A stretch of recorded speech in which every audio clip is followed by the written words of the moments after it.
como uma cidade construída sobre a lama e a água salgada, sem terra para cultivar, sem minas para extrair, sem sequer uma fonte de água potável, pôde se tornar a rainha do Mediterrâneo, a senhora de um império que se estendia por milhares de quilômetros?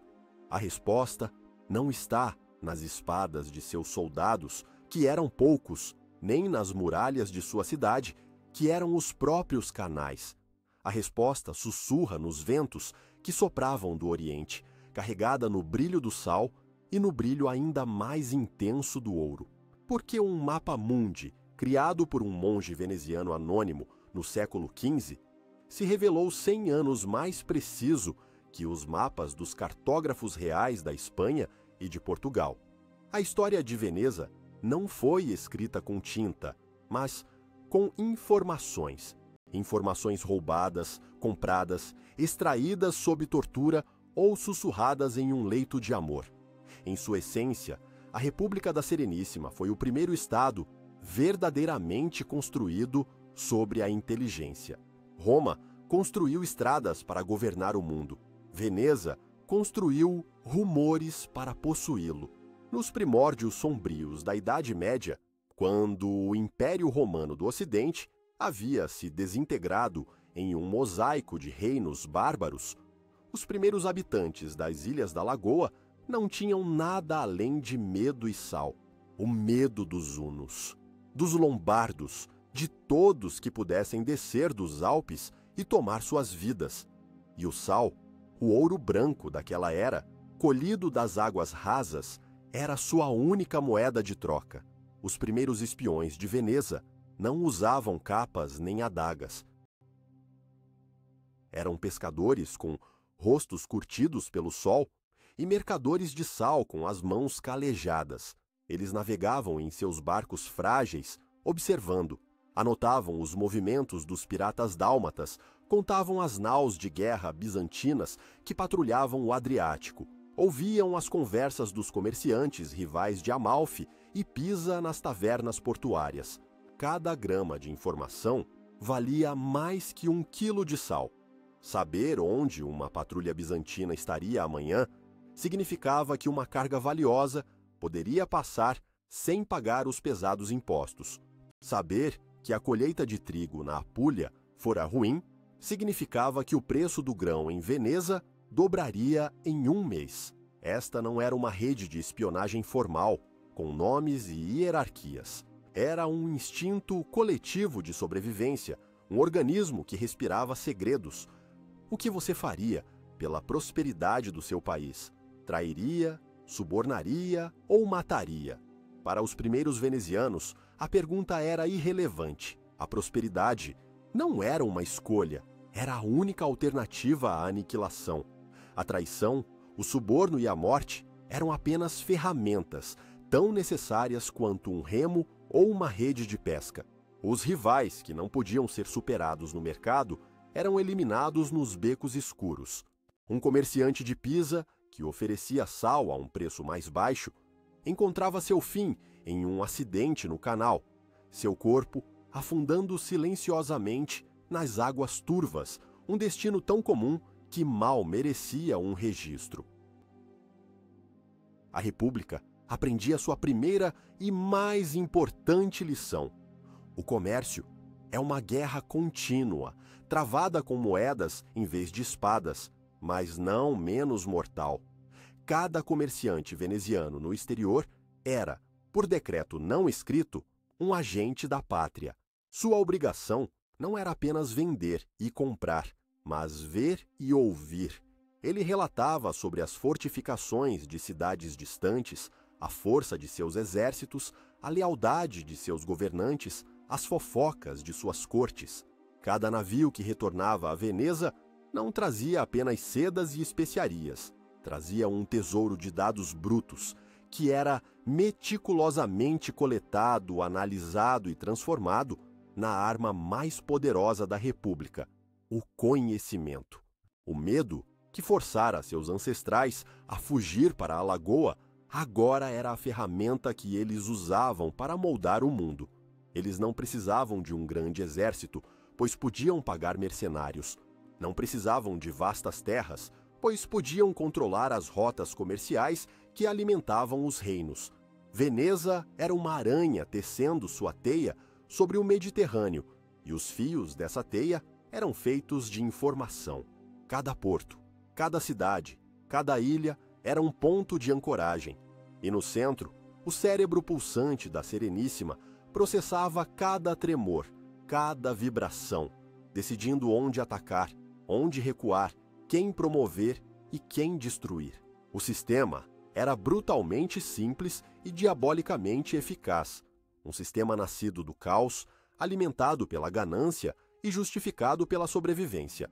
Esta era a Veneza primordial, uma república de sombras erguida sobre a água, cujo poder emanava não da vontade de Deus ou do direito de sangue, mas da capacidade de saber o segredo do vizinho antes que ele soubesse o seu. A era das grandes batalhas navais e das alianças principescas ainda estava por vir. Por enquanto, a guerra era silenciosa, travada nas docas, nos mercados e nos quartos escuros, onde os segredos eram trocados por um punhado de prata. O sal que deu a Veneza seu primeiro poder também ensinou a República a ter sede, uma sede insaciável por mais. Mais riqueza, mais poder, mais controle. Essa sede a levaria para longe, para as terras exóticas do Levante, onde novos impérios e novas oportunidades aguardavam e onde a espionagem veneziana se transformaria de uma tática de sobrevivência em uma arte de dominação global. Os primeiros séculos de existência forjaram o caráter de Veneza, tornando-a pragmática, desconfiada e implacável. Mas foi o contato com o Oriente que a tornou sofisticada.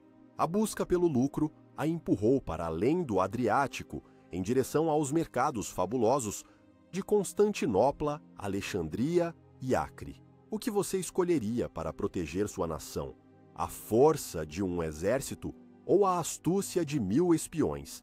Escreva sua resposta nos comentários. A história de Veneza já fez sua escolha. A sede por lucro e poder impulsionou as galeras venezianas para o coração do Império Bizantino e para as costas do Levante. Constantinopla, a rainha das cidades, era um prêmio cintilante, a porta de entrada para as riquezas da Rota da Seda. Mas para os venezianos, ela era mais do que um mercado. Era uma universidade de intrigas, um campo de treinamento para uma nova geração de espiões. Os postos comerciais venezianos, conhecidos como fondacos, estabelecidos em cidades por todo o Oriente Médio, não eram meros armazéns e escritórios. Eram embaixadas não oficiais, centros de inteligência e ninhos de víboras. Em Constantinopla, o fondaco veneziano era uma cidade dentro da cidade, um enclave murado onde se falava o dialeto vêneto, onde as leis da República se sobrepunham às do imperador e onde o ouro fluía tão livremente quanto as informações. Ali, agentes disfarçados de mercadores, escriturários e até mesmo padres mapeavam as defesas da cidade, identificavam funcionários corruptos e cultivavam fontes dentro do Palácio Imperial. Os cruzados buscavam a salvação de Deus em Jerusalém. Os venezianos buscavam a salvação do florim em toda parte. A primeira cruzada foi uma oportunidade de ouro. Enquanto os nobres cavaleiros da Europa marchavam para a Terra Santa movidos pela fé, os venezianos forneciam os navios, os suprimentos e a inteligência.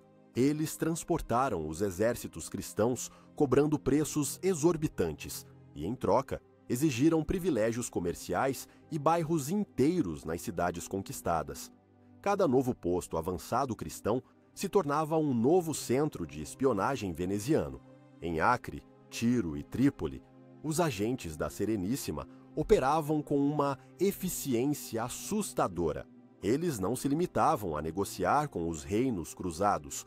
Eles espionavam tanto os cristãos quanto os sarracenos, jogando um lado contra o outro para obter o máximo de lucro. Um dos maiores trunfos foi o roubo de segredos industriais. Por séculos, o Império Bizantino e a China mantiveram o monopólio da produção de seda, um dos produtos mais valiosos do mundo. Agentes venezianos, disfarçados de monges peregrinos, passaram anos infiltrados em mosteiros gregos, na Moreia, onde a sericicultura era praticada. Eles não apenas observaram o processo, mas subornaram artesãos para revelar os segredos da criação do bicho da seda e do delicado processo de tecelagem. Eles contrabandearam os casulos para fora do império, escondidos em bengalas de bambu, quebrando um monopólio de 1000 anos e estabelecendo uma próspera indústria de seda em Veneza, que encheria seus cofres por séculos. A espionagem não era apenas sobre lucro, mas também sobre sabotagem. As caravanas de seus rivais genoveses, que viajavam da Pérsia, eram misteriosamente atacadas por bandidos que, curiosamente, ignoravam as mercadorias e roubavam apenas os livros de contas e os mapas. Navios pisanos pegavam fogo em portos supostamente seguros, com as chamas começando em armazéns de propriedade de venezianos. O método era sempre o mesmo: criar o caos e depois oferecer a solução. Quando as rotas terrestres se tornavam perigosas demais, adivinhe quem oferecia a única passagem marítima segura. Quando os portos rivais se tornavam focos de incêndios e distúrbios, qual era o único porto que garantia estabilidade e segurança? Veneza, é claro, por um preço. O Levante também trouxe Veneza para um novo tipo de conflito, uma guerra nas sombras contra uma organização tão secreta e mortal quanto a sua própria rede de inteligência, a Ordem dos Assassinos, os Rajashin. Liderados pelo misterioso Velho da Montanha, os assassinos controlavam rotas secretas através das montanhas da Síria e da Pérsia, essenciais para o comércio de especiarias. Eles não estavam interessados em ouro, mas em poder político e influência religiosa. O confronto era inevitável. Agentes venezianos e assassinos se caçavam mutuamente nas ruas sinuosas de Damasco e nos bazares de Alepo. Não eram batalhas abertas, mas duelos de subterfúgios. Um agente veneziano poderia ser encontrado morto em seu quarto, vítima de um veneno sutil. Um líder assassino poderia ser traído por um de seus seguidores, comprado com ouro veneziano. Era um jogo mortal de respeito mútuo e ódio absoluto entre duas potências que operavam fora das leis dos homens e dos reis. Enquanto os reinos da Europa viam o mundo em termos de preto e branco, de cristãos e infiéis, Veneza o via em 1 milhão de tons de cinza. Para a Sereníssima, não havia aliados permanentes, apenas interesses permanentes. Seus agentes recrutavam informantes em todos os lados. Eunucos no palácio do sultão do Egito, cavaleiros templários descontentes, emires locais buscando independência.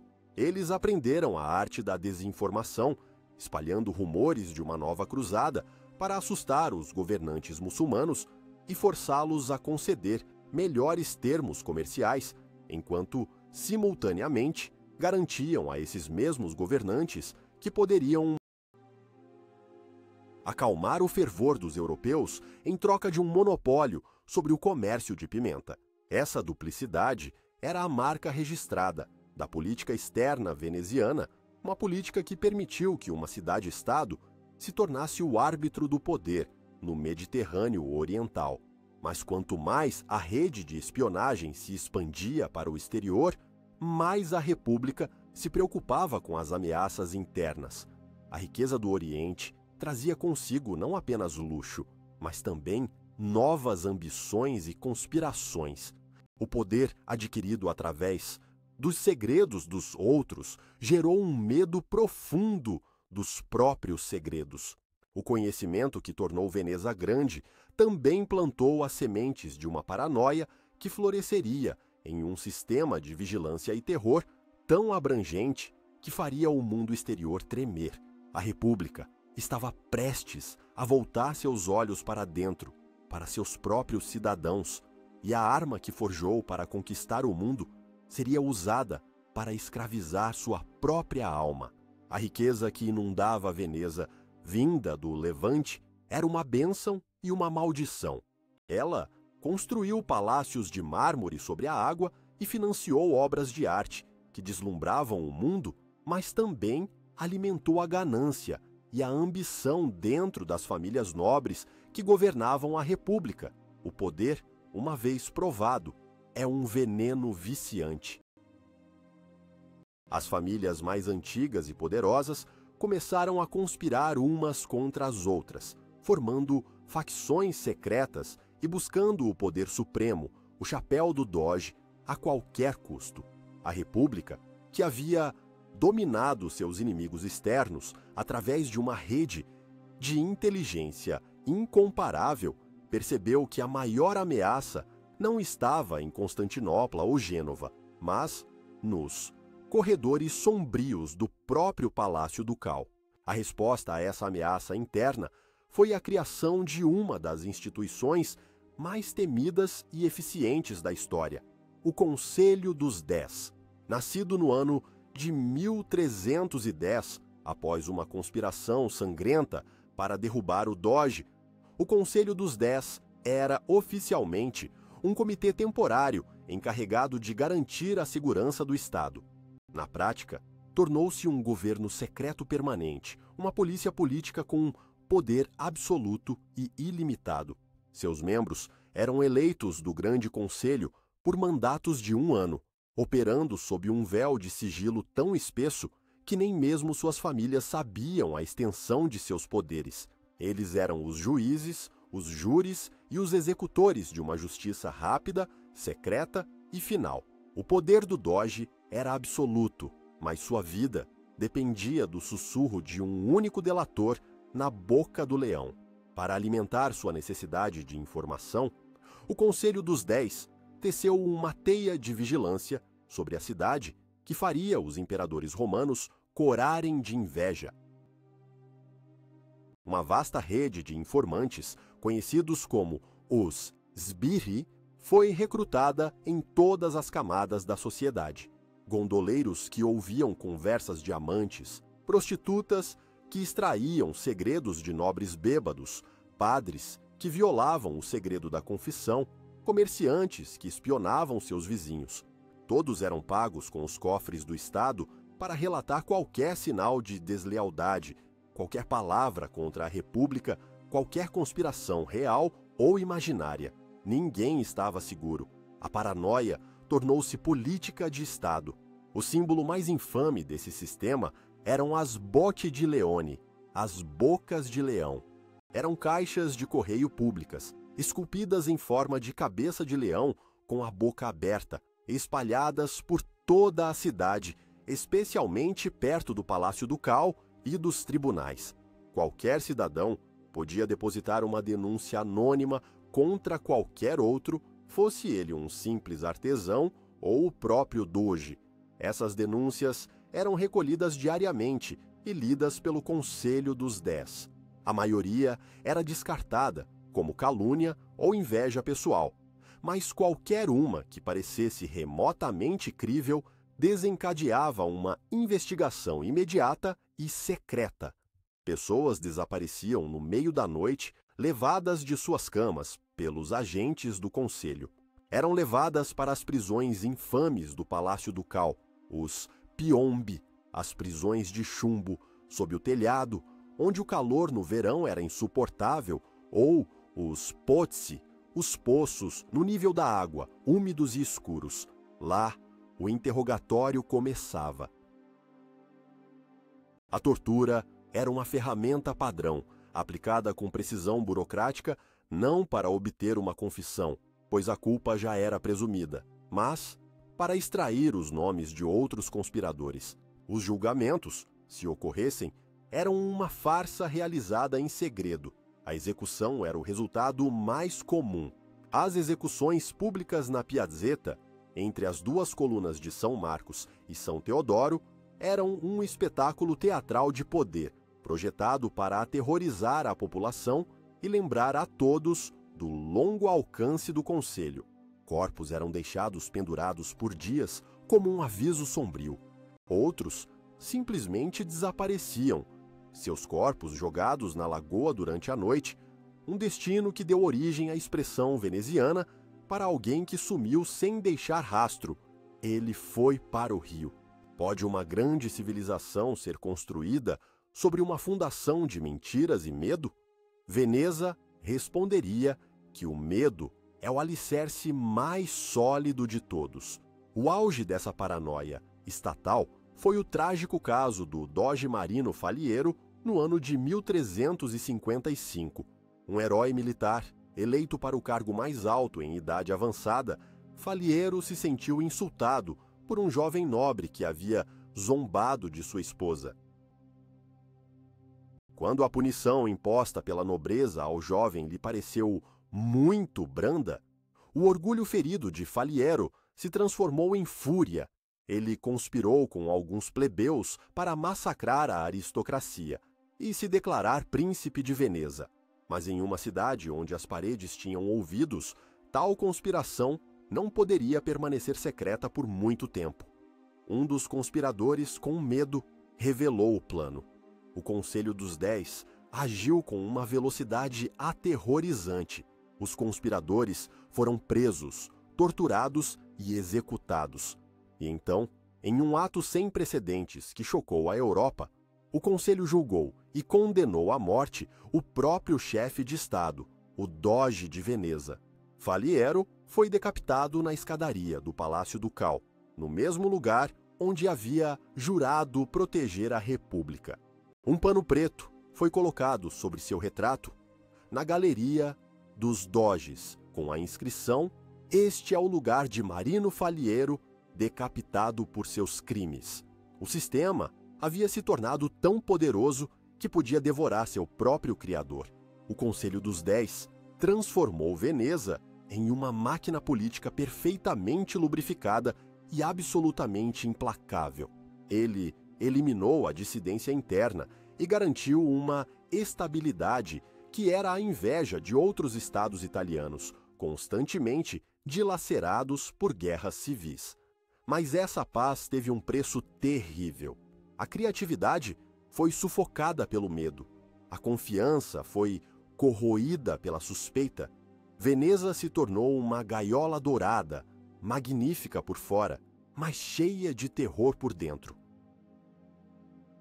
Enquanto a República se ocupava em purgar seus inimigos internos, seu maior rival externo, a orgulhosa República de Gênova, afiava suas espadas e preparava sua frota. A longa e amarga luta pelo controle do comércio mediterrâneo estava prestes a entrar em sua fase mais sangrenta. A guerra que se aproximava não seria apenas uma prova de força naval, mas um duelo mortal entre as duas redes de inteligência mais sofisticadas do mundo. A paranoia que Veneza aperfeiçoou em casa seria agora testada no fogo da guerra total. A rivalidade entre Veneza e Gênova não era uma simples competição comercial. Era um ódio profundo e arraigado, uma guerra de 130 anos, travada em todos os mares conhecidos e nas sombras de todos os portos. Eram duas repúblicas de mercadores, duas talassocracias, cujos impérios dependiam do controle das rotas marítimas. O Mediterrâneo não era grande o suficiente para as duas, enquanto as batalhas navais, com suas galeras colidindo, e o fogo grego, iluminando a noite, eram os espetáculos visíveis desse conflito. A verdadeira guerra, a mais decisiva, era invisível. Foi uma guerra de espionagem, sabotagem, assassinato e guerra econômica. Um confronto brutal entre os dois serviços de inteligência mais formidáveis da Idade Média. Veneza, com seu Conselho dos 10 e sua rede global de informantes, tinha a vantagem da centralização e do terror estatal. Gênova, por outro lado, era mais descentralizada, sua força vindo de poderosas famílias de comerciantes e almirantes, cada uma com sua própria rede de espionagem privada, o que a tornava mais flexível, mas também mais propensa a conflitos internos. A guerra de inteligência era total. Agentes venezianos infiltrados nos estaleiros de Gênova, disfarçados de carpinteiros e calafates, sabotavam a construção de novas galeras. Pregos eram enfraquecidos. Vigas de madeira eram serradas em pontos críticos. Cordames eram tratados com ácido para se romperem sob a tensão de uma tempestade ou de uma batalha. Armazéns cheios de grãos ou de madeira para mastros pegavam fogo misteriosamente. As chamas sempre começando perto das docas genovesas. Em resposta, espiões genoveses operavam nas colônias venezianas, de Creta a Chipre, fomentando rebeliões locais. Eles prometiam armas e ouro aos nobres gregos descontentes com o domínio veneziano, espalhando propaganda sobre a tirania da Sereníssima e a promessa de liberdade, sob a bandeira de São Jorge, o padroeiro de Gênova. Muitas dessas revoltas eram esmagadas com a brutalidade característica de Veneza, mas serviam para desviar recursos e atenção preciosos. A caça aos almirantes era um esporte sangrento. Antes de uma grande expedição, ambos os lados enviavam seus melhores agentes para eliminar o comandante inimigo. Assassinos eram contratados, amantes eram subornadas, servos eram chantageados. Um almirante genovês poderia morrer de uma indigestão súbita na véspera de zarpar.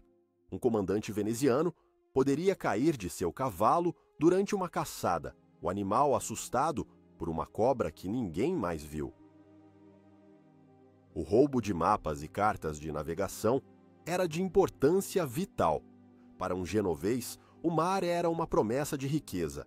Para um veneziano, era um tabuleiro de xadrez, onde cada navio inimigo era um peão a ser sacrificado. Agentes de ambos os lados se infiltravam nas guildas de cartógrafos, seduzindo aprendizes ou roubando os preciosos portulanos, os mapas detalhados de costas e correntes marítimas, que eram segredos de Estado. Um mapa preciso podia significar a diferença entre chegar a um mercado antes do rival ou encalhar em um recife escondido. Agentes duplos floresciam neste clima de desconfiança.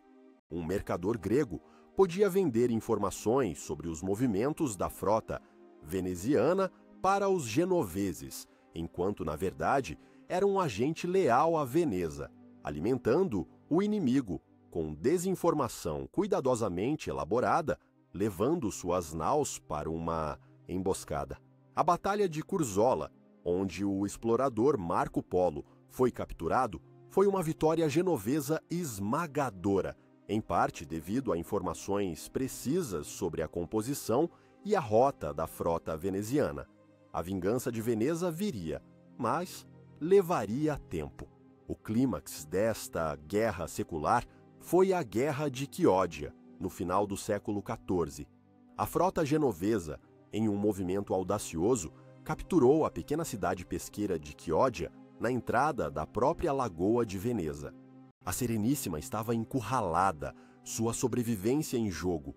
O pânico tomou conta da cidade, mas foi nesse momento de desespero que a superioridade da inteligência veneziana se mostrou decisiva. Enquanto a frota genovesa estava bloqueada em Chioggia, a rede de espionagem de Veneza trabalhava febrilmente. Agentes em toda a Itália e no Adriático recolhiam informações sobre as linhas de suprimento genovesas, sobre o moral de suas tropas e sobre as dissensões entre seus comandantes. Eles interceptaram mensagens, subornaram capitães de navios de suprimentos para se perderem no caminho e espalharam rumores de que uma vasta frota veneziana de alívio estava a caminho. Ao mesmo tempo, dentro de Veneza, o Conselho dos 10 suprimiu qualquer sinal de derrotismo com mão de ferro, unindo a população em um esforço de guerra desesperado. Liderados pelo almirante Vettor Pisani, libertado da prisão para comandar a defesa, os venezianos realizaram um contra-bloqueio brilhante, afundando barcos carregados de pedras nas entradas dos canais e aprisionando a frota genovesa dentro da lagoa. A vitória final, no entanto, não foi conquistada por força, mas por fome e desinformação. A inteligência veneziana garantiu que nenhum suprimento chegasse aos genoveses sitiados, enquanto seus próprios agentes dentro da cidade sitiada exageravam o número de mortos por doença e subestimavam a quantidade de comida restante. Após meses de cerco, a orgulhosa frota genovesa, faminta e desmoralizada, se rendeu. Gênova nunca mais se recuperaria totalmente do golpe. Veneza era agora a senhora indiscutível do Mediterrâneo. Ela havia vencido não apenas por ter melhores navios ou almirantes mais corajosos, mas porque havia dominado a arte da guerra invisível. Ela provou que a informação correta, no momento certo, era mais poderosa do que qualquer canhão. Tendo garantido seu domínio marítimo, a ambição de Veneza não conhecia limites. O poder da República estava no auge e seus olhos se voltaram para o maior prêmio de todos, uma cidade que sempre cobiçara a fonte de grande parte de sua riqueza e conhecimento, a antiga e fabulosa Constantinopla. O próximo capítulo da história de Veneza não seria uma guerra contra um rival, mas uma manipulação cínica e magistral de um exército de fiéis, uma operação de inteligência tão audaciosa que mudaria o curso da história do Ocidente. Diante de uma ameaça existencial, qual tática você considera mais eficaz? Um ataque direto e avassalador ou uma estratégia de sabotagem e desinformação? Deixe sua opinião nos comentários. A história naval mostra que ambos têm seu lugar. A Quarta Cruzada, convocada pelo Papa Inocêncio III no início do século XIII, tinha um objetivo nobre e claro: recapturar Jerusalém das mãos dos muçulmanos. Dezenas de milhares de cavaleiros e soldados de toda a Europa, ardendo de fervor religioso, reuniram-se em Veneza, o ponto de partida designado para a grande expedição à Terra Santa.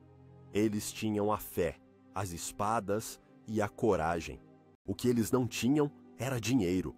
O contrato que os líderes cruzados assinaram com Veneza para o transporte de seu exército era astronomicamente caro. Quando os soldados chegaram, eles descobriram que não podiam pagar o preço total. E assim, o maior exército cristão da época se viu preso em uma ilha na lagoa, refém da República de Veneza e de seu doge, um homem com mais de 90 anos, cego, mas com uma mente tão afiada e implacável quanto uma lâmina de adaga, Enrico Dandolo. Aqui começa uma das maiores manipulações da história, uma operação de inteligência e influência tão brilhante quanto cínica. A versão oficial, a que seria contada nos livros de história por séculos, é que os cruzados, desesperados, saíram do controle. A verdade, sussurrada nos arquivos secretos de Veneza, é que eles nunca estiveram no controle. Desde o início, eles foram peões em um jogo magistral orquestrado por Dandolo. Vendo que os cruzados não podiam pagar, Dandolo ofereceu um acordo. Ele adiaria o pagamento se eles o ajudassem a resolver um pequeno problema. A cidade de Zara, na costa da Dalmácia, uma antiga possessão veneziana, havia se rebelado e se colocado sob a proteção do rei da Hungria. Dandolo propôs que os cruzados, um exército dedicado a lutar pelos interesses cristãos, atacassem e saqueassem Zara, uma cidade cristã. O Papa ficou horrorizado e ameaçou excomungar todos os participantes. Mas os cruzados, famintos e desesperados, concordaram. Zara foi brutalmente saqueada em 1202. O primeiro passo do plano de Dândolo estava completo. O exército cruzado havia provado que sua lealdade não era a Deus, mas a quem pagava suas contas.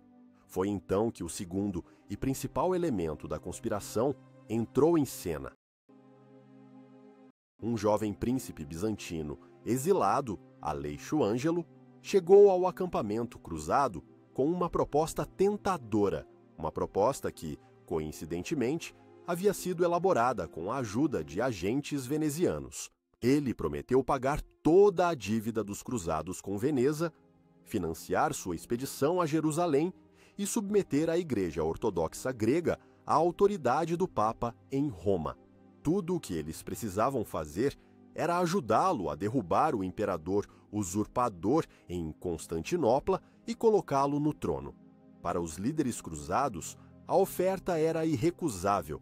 Para Dândolo, era o xeque-mate. Durante décadas, a inteligência veneziana havia relatado o crescente ressentimento bizantino contra os mercadores latinos, especialmente os venezianos, que dominavam a economia da capital. Conflitos e massacres haviam ocorrido. Dândolo sabia que o Império Bizantino, embora parecesse poderoso, estava podre por dentro, dividido por intrigas palacianas e enfraquecido pela corrupção. Destruir seu principal concorrente comercial e instalar um imperador fantoche que lhes concederia um monopólio total era uma oportunidade que não podia ser desperdiçada.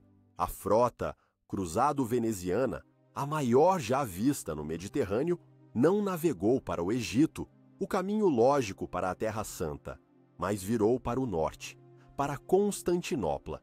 A cidade, que resistira a cercos por quase 900 anos, foi pega de surpresa. Seus habitantes não podiam acreditar que um exército que carregava a cruz vinha para atacá-los. O cerco de 1203 foi um sucesso. O imperador usurpador fugiu e o jovem Aleixo foi coroado. Mas a vitória foi curta. O novo imperador descobriu que o tesouro bizantino estava vazio e que ele não podia cumprir suas promessas extravagantes. A população grega o odiava por ter trazido os latinos para a cidade. Ele foi deposto e assassinado em um golpe de palácio.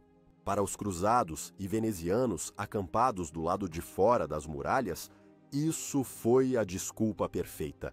Declarando que os bizantinos eram traidores, eles se prepararam para o assalto final. O saque de Constantinopla, em abril de 1204, foi um dos eventos mais vergonhosos da história cristã. Por 3 dias, a cidade mais rica e culta do mundo foi submetida a uma orgia de violência, ganância e destruição. Soldados mataram, estupraram e saquearam. Igrejas e mosteiros foram profanados, bibliotecas com manuscritos antigos foram queimadas. Mas enquanto os cruzados se entregavam ao caos, os venezianos agiam com uma precisão cirúrgica. Eles não estavam interessados em violência aleatória, eles vieram para o saque seletivo. Seus agentes, que conheciam a cidade intimamente, os guiaram aos tesouros mais valiosos. Eles levaram os 4 magníficos cavalos de bronze do hipódromo que hoje adornam a Basílica de São Marcos. Eles roubaram inúmeras relíquias sagradas, ouro, prata e joias. Deus perdoaria os pecados dos cruzados, mas os cofres de São Marcos jamais esqueceriam seu serviço. Veneza foi a grande vencedora. Ela tomou para si 3/8 do Império Romano, incluindo Creta, e uma série de ilhas e portos estratégicos que lhe deram o controle total do comércio oriental. Ela atingiu o auge de seu poder e riqueza, mas foi uma vitória pírrica.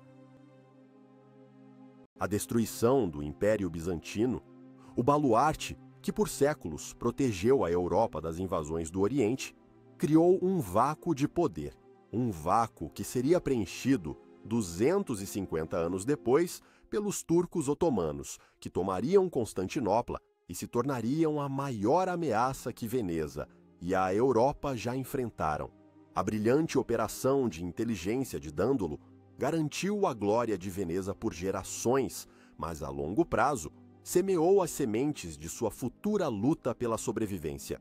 Com a riqueza de Bizâncio fluindo para seus cofres, Veneza entrou em sua era de ouro, o Renascimento. A espionagem, no entanto, não parou. Pelo contrário, ela evoluiu. Deixou de ser a ferramenta brutal de conquista para se tornar a arte sutil da diplomacia e da intriga política praticada nos palácios dourados da Itália e nas cortes dos reis mais poderosos da Europa. O ouro de Constantinopla financiou um florescimento cultural sem precedentes em Veneza. A cidade se tornou um centro de arte, arquitetura e aprendizado, o coração pulsante do Renascimento italiano. Mas sob a superfície de beleza e sofisticação, a velha máquina de intrigas continuava a operar, mais refinada e mais letal do que nunca. A Era do Saque deu lugar à Era da Diplomacia. Mas, para Veneza, a diplomacia era apenas a continuação da espionagem por outros meios. A República foi pioneira no conceito de diplomacia residente permanente, estabelecendo embaixadas nas principais cortes da Europa: Roma, Paris, Madrid, Viena e Florença. Os embaixadores venezianos não eram meros mensageiros. Eram os chefes dos postos de inteligência mais eficazes do continente. Eram homens de vasta cultura, observadores perspicazes e analistas brilhantes, selecionados entre a elite da nobreza veneziana. Ao retornarem de suas missões, eles eram obrigados a apresentar ao Senado um relatório detalhado, a Relazione. Esses relatórios são a maravilha da análise política e da espionagem. Eles não descreviam apenas os eventos, mas dissecavam a psicologia dos reis e rainhas, analisavam as facções da corte, detalhavam a força dos exércitos, o estado das finanças do reino e as fraquezas ocultas do poder. O embaixador veneziano na França não se contentava em relatar as políticas do rei. Ele detalhava a influência de sua amante, a rivalidade entre seus ministros e o preço do trigo em Paris, entendendo que a fome popular era uma ameaça maior ao trono do que qualquer exército estrangeiro. Seus métodos eram uma mistura de observação, socialização e operações secretas. Eles frequentavam os bailes e caçadas da corte, cultivando amizades e extraindo informações entre uma taça de vinho e uma dança. Eles seduziam cortesãs, subornavam servos e recrutavam espiões entre os funcionários do governo. Em um mundo onde o casamento real era a principal ferramenta da política externa, a rede veneziana se especializou em descobrir segredos de alcova.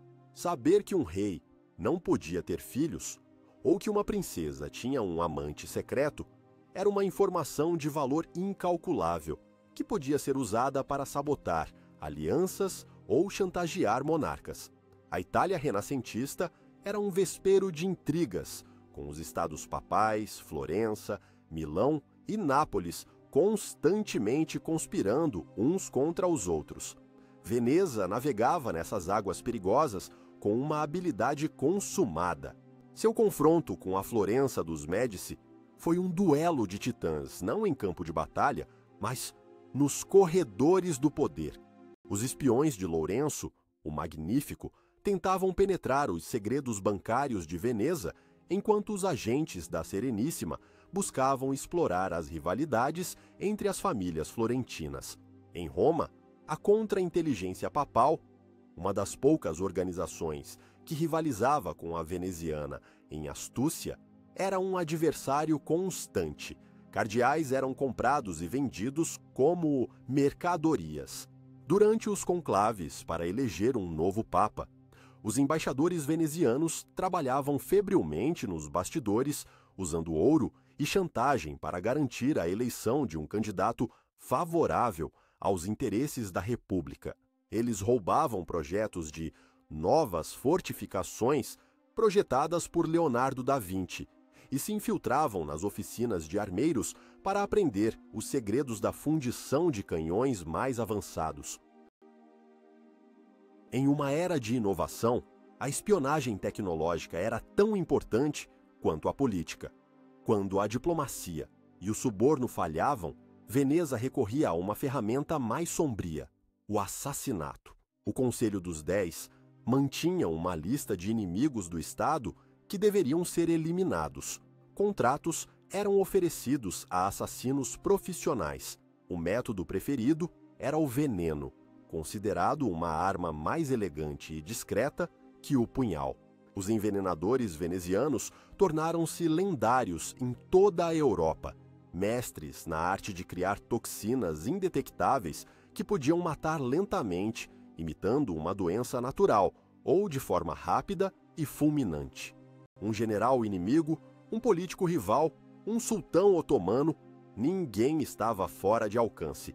O Conselho dos 10 registrava essas operações com uma frieza burocrática, debatendo o preço do assassinato e o método a ser utilizado, como se estivessem discutindo um contrato comercial. O humanismo e a celebração da dignidade do homem que caracterizavam o Renascimento pareciam parar nas portas da sala de reuniões do Conselho. Roma construiu estradas para governar o mundo. Veneza forjou rumores para possuí-lo.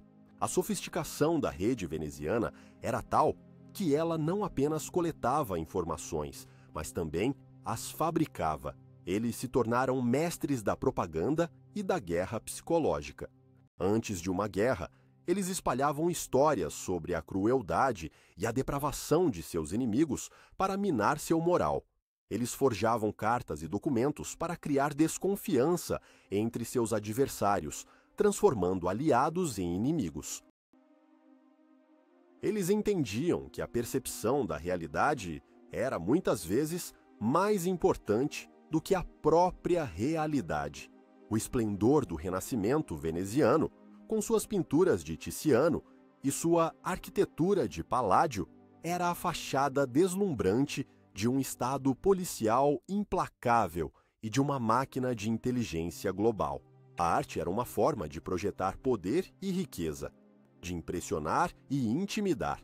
Mas enquanto os diplomatas espiões de Veneza jogavam seu grande jogo nas cortes da Europa, uma nova e formidável ameaça se consolidava no leste.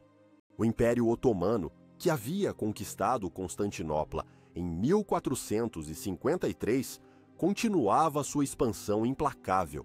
O confronto entre a Sereníssima e o Sultão seria a próxima grande batalha, pela sobrevivência de Veneza, um duelo de séculos que levaria a espionagem a um novo patamar de intensidade e perigo, travado no coração do Império inimigo. O confronto entre a República de Veneza e o Império Otomano foi mais do que uma série de guerras, foi um choque épico de civilizações, uma luta de 300 anos pelo controle do Mediterrâneo Oriental.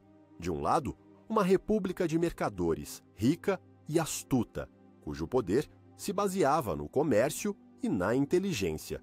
Do outro, um vasto império militar, expansionista e movido por uma fé guerreira. No campo de batalha naval, as frotas se enfrentaram em confrontos sangrentos, mas a guerra mais longa e, talvez, mais crucial, foi travada nas sombras, um duelo implacável entre as redes de espionagem de Veneza e do sultão. O centro nevrálgico da inteligência veneziana, no coração do inimigo, era a embaixada em Istambul, a cidade que os venezianos ainda chamavam de Constantinopla. O embaixador, conhecido como o bailo, era a posição mais prestigiosa e perigosa do serviço diplomático veneziano. Ele não era apenas um diplomata, era o mestre de espiões da República no Oriente. O bailo vivia em um luxo ostensivo, projetado para impressionar os otomanos, mas sua residência era uma fortaleza de segredos, com salas ocultas, passagens secretas e um fluxo constante de informantes. Sua missão era impossível: prever as intenções do sultão, um monarca absoluto, cujo menor capricho podia significar guerra ou paz. Para isso, ele construiu uma vasta rede de agentes que penetrou em todos os níveis da sociedade otomana. No Grande Bazar, se negociava com especiarias e seda. Nos corredores do Topkapi, os venezianos negociavam o destino de nações. Os agentes mais valiosos eram aqueles recrutados dentro do palácio de Topkapi, o centro do poder otomano. O bailo e seus homens subornavam eunucos, jardineiros, cozinheiros e escribas. Mas os alvos principais eram os oficiais de alto escalão, vizires, pachás e comandantes dos janízaros, o corpo de elite do exército otomano.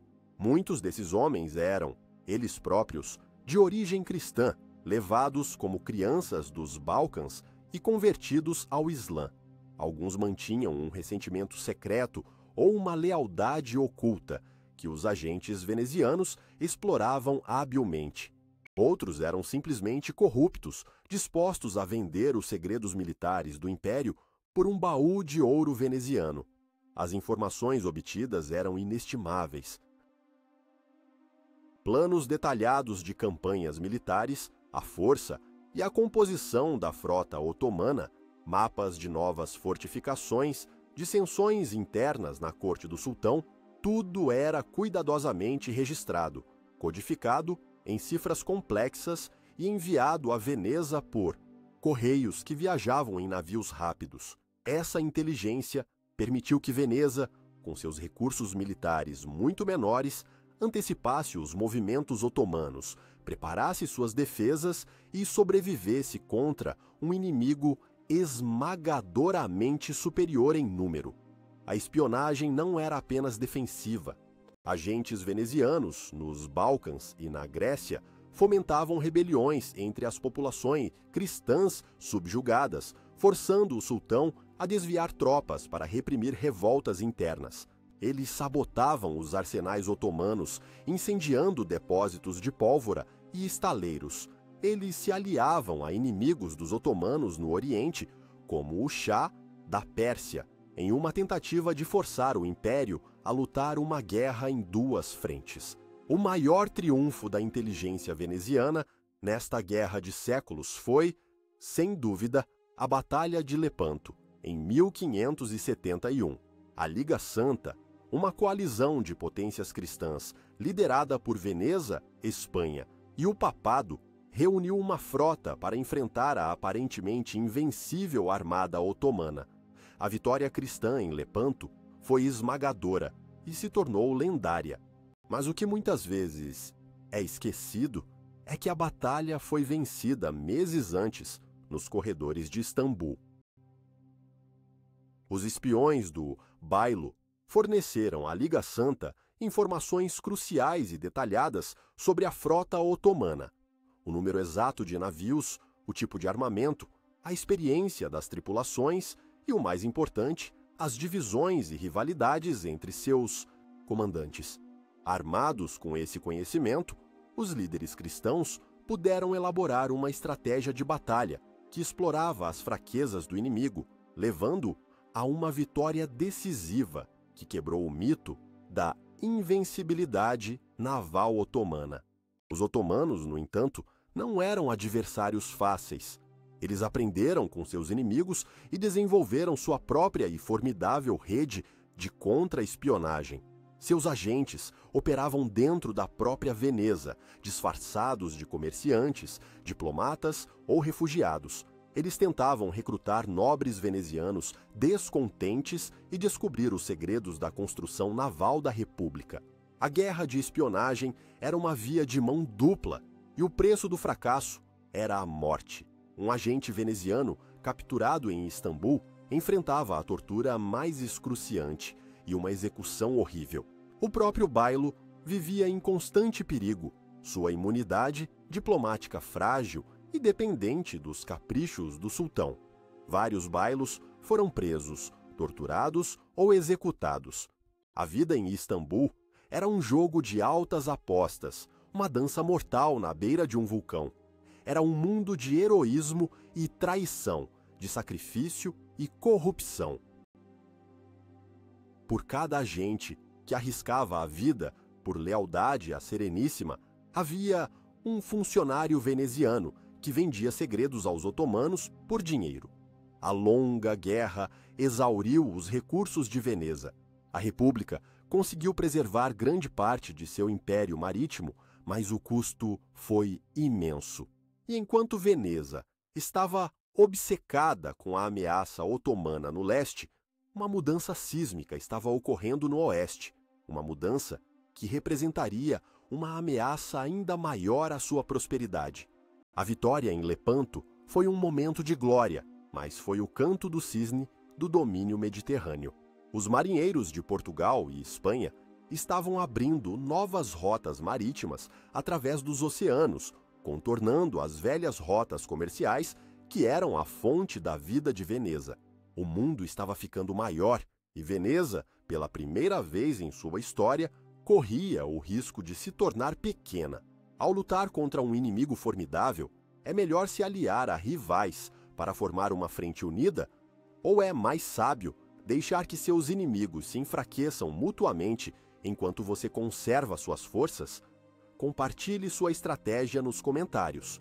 Enquanto Veneza derramava seu sangue e tesouro para conter o avanço otomano no Mediterrâneo, uma revolução silenciosa e devastadora estava acontecendo nos oceanos do mundo. Em 1488, o explorador português Bartolomeu Dias dobrou o Cabo da Boa Esperança. 10 anos depois, Vasco da Gama chegou à Índia, abrindo uma rota marítima direta para as fontes das especiarias. Em 1492, Cristóvão Colombo, a serviço da Espanha, tropeçou em um novo mundo.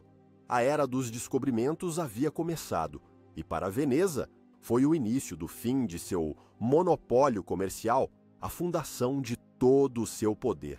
De repente, as rotas comerciais que a Sereníssima controlara por séculos, que traziam pimenta, cravo e noz moscada por terra e mar através do Egito e do Levante, tornaram-se obsoletas. Por que pagar os preços exorbitantes dos intermediários venezianos quando se podia comprar especiarias diretamente na fonte, transportando-as por mar a uma fração do custo? O preço da pimenta em Lisboa despencou, enquanto em Veneza permaneceu alto. Os bancos venezianos, que haviam financiado o comércio oriental por gerações, começaram a sentir o aperto. A República, que fora a predadora econômica do mundo, estava se tornando uma presa. A reação de Veneza foi desesperada e característica. Ela recorreu à sua arma mais confiável, a inteligência. Se não podia competir no novo jogo, tentaria sabotá-lo. A rede de espionagem veneziana, antes focada em Gênova, no papado e nos otomanos, foi reorientada para seus novos e mais perigosos rivais, Portugal e Espanha. O epicentro da espionagem mundial se deslocou dos portos do Levante para as docas de Lisboa e Sevilha, de onde as caravelas partiam para o desconhecido. A missão dos agentes venezianos era clara e multifacetada. Primeiro, roubar a tecnologia que tornava essas viagens possíveis. As caravelas portuguesas eram uma maravilha da engenharia naval, capazes de navegar em alto mar de uma forma que as galeras mediterrâneas de Veneza não conseguiam. Agentes disfarçados de mercadores e marinheiros se infiltraram nos estaleiros portugueses para roubar os projetos e as técnicas de construção. O objetivo mais importante, no entanto, eram os mapas. As cartas de navegação portuguesas e espanholas, que detalhavam as novas rotas, as correntes oceânicas, os ventos e as terras recém-descobertas, eram os segredos de Estado mais bem guardados da época. Eram a chave para a riqueza e o poder. Agentes venezianos em Lisboa usavam todos os truques do seu arsenal para obtê-los. Subornavam cartógrafos, seduziam as amantes de pilotos navais, arrombavam os escritórios da Casa da Índia, a agência que administrava o Império Ultramarino de Portugal. A famosa Cantino Planisfere, um dos primeiros mapas a mostrar o Novo Mundo e a rota para a Índia, foi contrabandeada para fora de Portugal em 1502 por um espião italiano, provavelmente a serviço de Veneza. Veneza também tentou ativamente sabotar as expedições de seus rivais, agentes venezianos no Egito, cujo sultão também estava perdendo enormes receitas com o desvio do comércio de especiarias, propuseram uma aliança. Engenheiros venezianos foram enviados secretamente ao Mar Vermelho para ajudar os mamelucos a construir uma frota para atacar os navios portugueses no Oceano Índico. Eles espalharam desinformação na corte espanhola, tentando desacreditar os planos de exploradores como Colombo, sugerindo que suas teorias eram heréticas ou que ele era secretamente um agente português. Quando a sabotagem direta falhou, Veneza recorreu a uma tática mais sombria: a pirataria. A República, que construíra sua fortuna combatendo piratas, agora os financiava secretamente. Eles forneceram ouro e informações aos corsários da barbária no norte da África, incentivando-os a atacar navios espanhóis e portugueses. Mais tarde, eles estenderam seu apoio a piratas no Caribe para atacar a frota do Tesouro Espanhola, que transportava o ouro e a prata das Américas para a Europa, qualquer coisa para perturbar o fluxo de riqueza para seus rivais. Veneza havia dominado o mundo conhecido, mas o mundo desconhecido a estava afogando em um oceano de novas possibilidades. Era uma luta desesperada e, em última análise, fútil. Veneza podia roubar um mapa, sabotar um navio, mas não podia parar a maré da história. O centro de gravidade econômico e político do mundo estava se deslocando inexoravelmente do Mediterrâneo para o Atlântico. A Sereníssima, a rainha dos mares, estava se tornando uma potência regional, uma bela relíquia de uma era passada. Seu poder militar e econômico começou a declinar.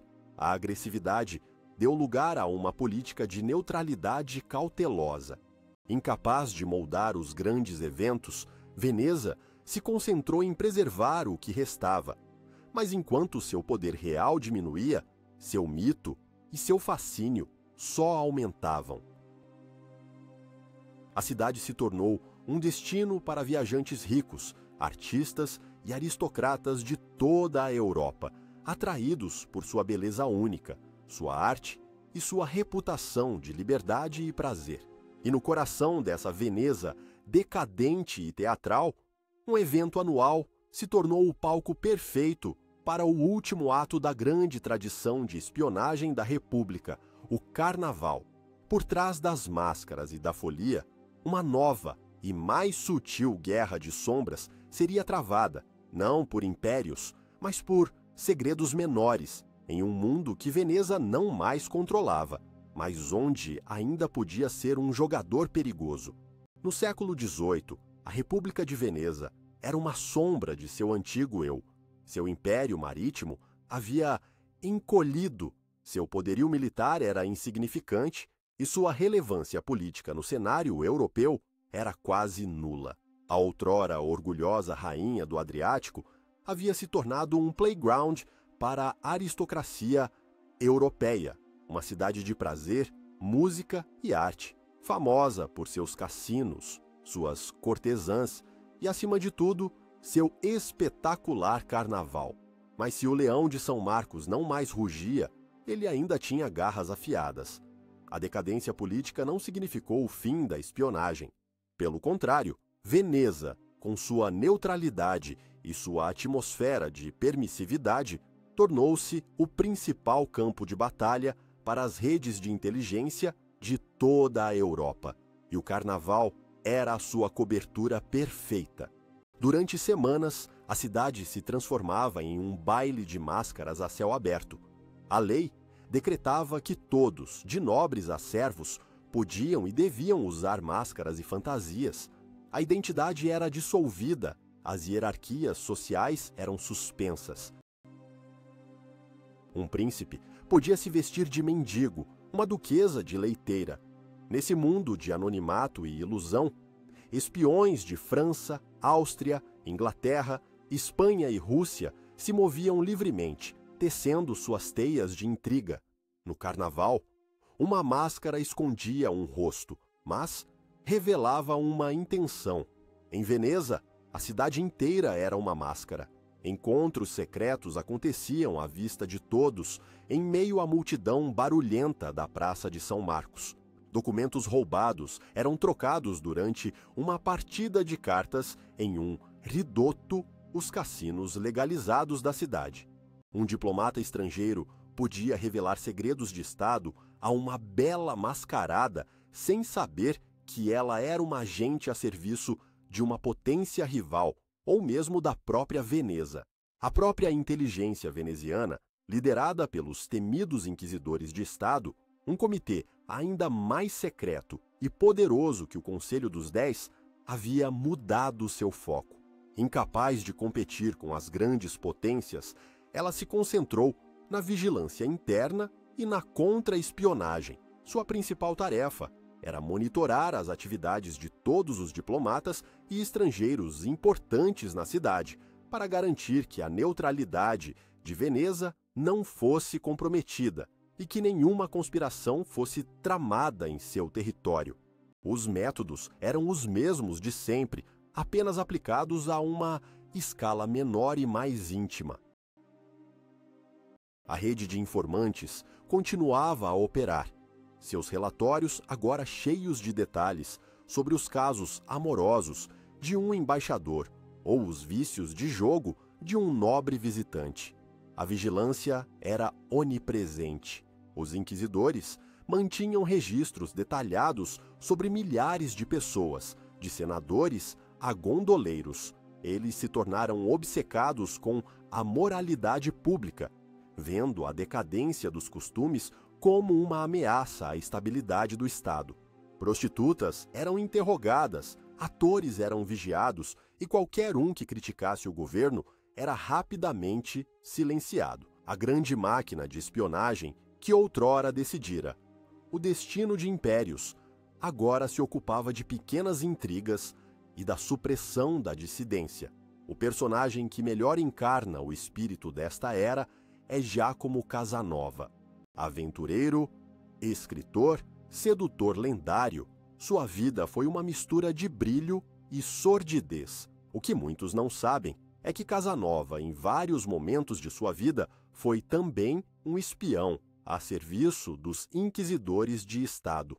Depois de sua famosa fuga da prisão de chumbo do Palácio Ducal, onde fora encarcerado por libertinagem e magia, ele viajou pela Europa, usando seus contatos e seu charme para coletar informações para Veneza.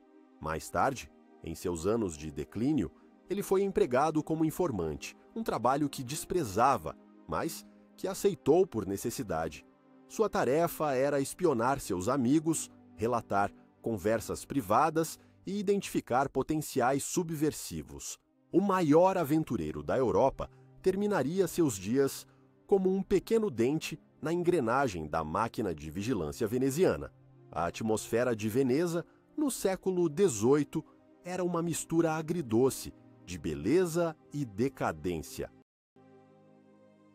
Era a cidade da música de Vivaldi e das pinturas de Tiepolo, mas também uma cidade de paranoia e medo.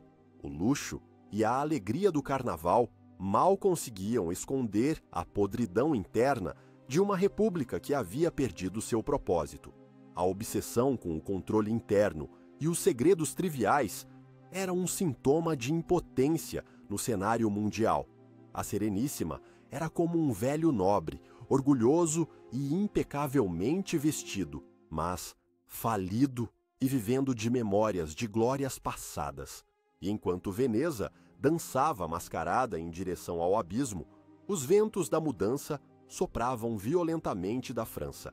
a Revolução Francesa e a ascensão de um jovem e ambicioso general da Córcega, Napoleão Bonaparte, abalariam as velhas monarquias da Europa até seus alicerces. A neutralidade de Veneza, sua única defesa, seria vista não como um sinal de sabedoria, mas de fraqueza. A longa festa estava prestes a terminar, e o último ato da história milenar da República seria uma tragédia de traição e colapso, onde a rede de espionagem que a protegera por tanto tempo se voltaria contra ela em sua hora mais sombria.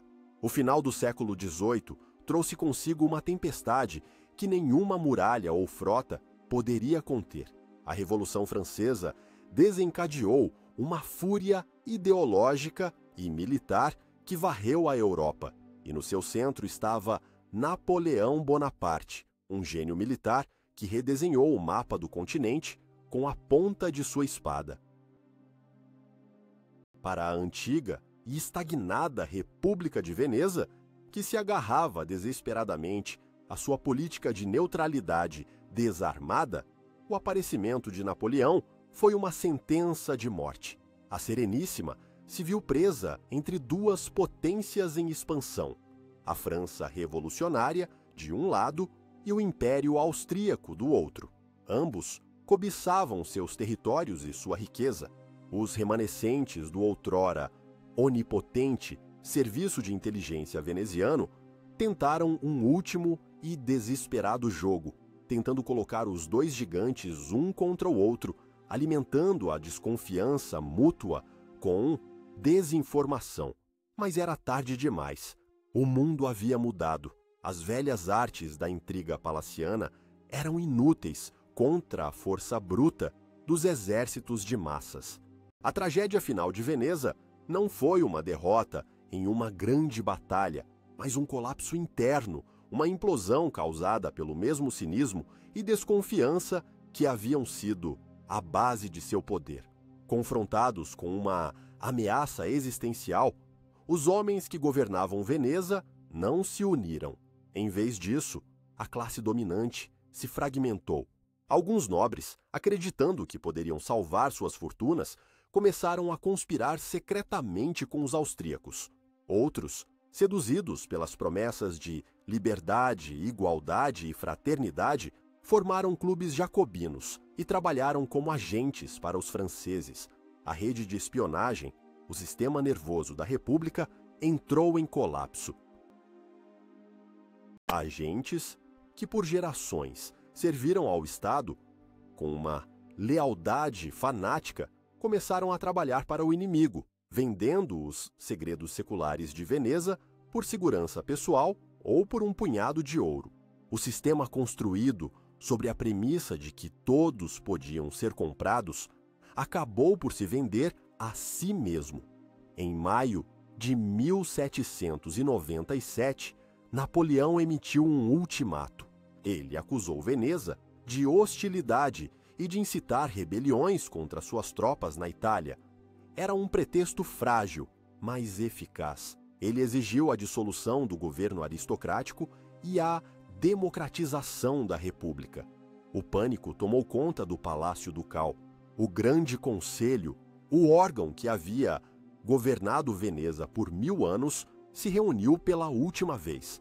Ameaçados pelas baionetas francesas e paralisados pelo medo, eles votaram pela própria dissolução. O último doge, Ludovico Manin, entregou seu chapéu ducal a um servo e murmurou: "Leve isto, eu não precisarei mais dele." Napoleão Bonaparte entrou em Veneza sem disparar um único tiro.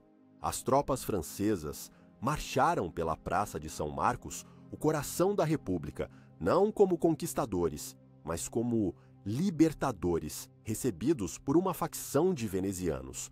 Aqueles que deveriam defender a cidade abriram os portões para o inimigo. A traição foi completa.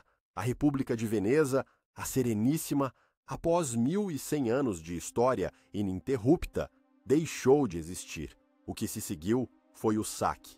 Mas desta vez, não foi o saque seletivo e inteligente que os venezianos haviam perpetrado em Constantinopla. Foi um roubo brutal e humilhante. Os franceses pilharam o arsenal, roubaram as obras de arte dos palácios e igrejas e levaram os 4 cavalos de bronze da Basílica de São Marcos para Paris como troféu de guerra. O Leão de São Marcos, símbolo da cidade, foi derrubado. Mas a maior perda, o maior mistério, foi o destino dos arquivos secretos do Conselho dos 10 e dos Inquisidores de Estado. Séculos de segredos, relatórios de espionagem, registros de assassinatos, listas de informantes, a história oculta da Europa, o arquivo de inteligência mais abrangente do mundo. O que aconteceu com ele? A história oficial é que grande parte foi queimada pelos próprios venezianos nos dias de pânico antes da queda, para evitar que caísse em mãos francesas. Outra parte foi levada por Napoleão, e fragmentos apareceram mais tarde em arquivos por toda a Europa. Mas a lenda persiste de que a porção mais importante, os segredos mais sombrios e perigosos, não foi destruída. Disse que alguns nobres previdentes contrabandearam os arquivos para fora da cidade, vendendo-os ao lance mais alto.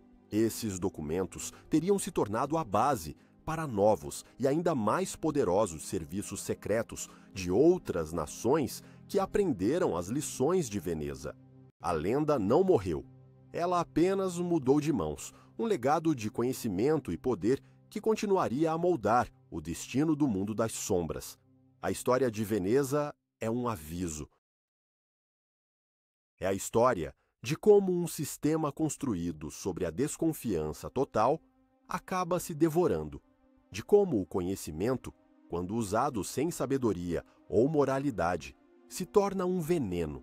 A República caiu não porque seus inimigos eram fortes, mas porque suas elites traíram seus ideais por ganho pessoal, porque o medo que usaram para controlar os outros acabou por paralisá-los.